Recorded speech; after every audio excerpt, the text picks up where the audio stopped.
Alright, so this question is asking you to use the formula for relative density, right? Which is rho subscript r to represent relative, right? And this is given by the density of the substance divided by the density of water.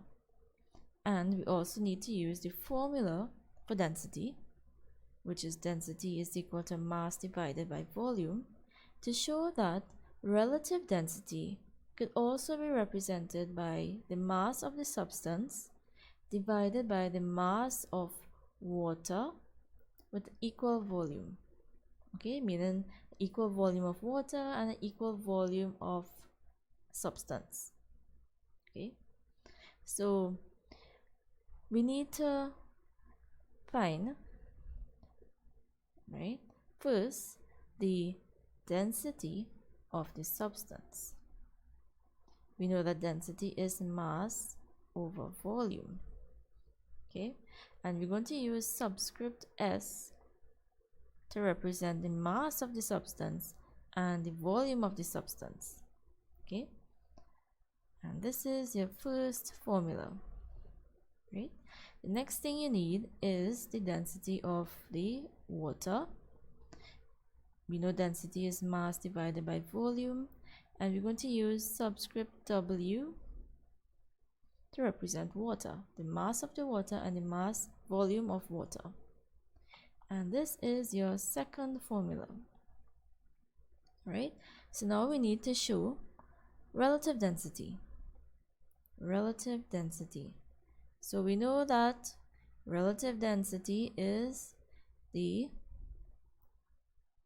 density of the substance divided by the density of water, right? So what we're going to do now is replace these by what 1 is and what 2 is. Okay, this is just mass of the substance, okay, divided by the volume of the substance, which is 1, right?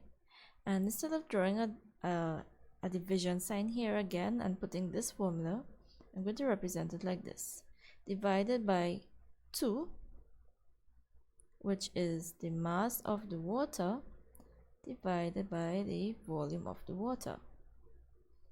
Okay, now all this is still relative density, right?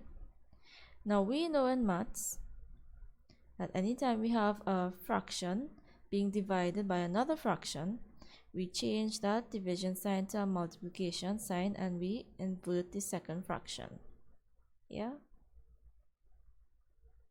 all right, and we still have this mass, right? Okay, so now the great thing is we're doing this for an equal volume of water, meaning that the volume of water is equal to the volume of that substance. So we could simply cancel off these two.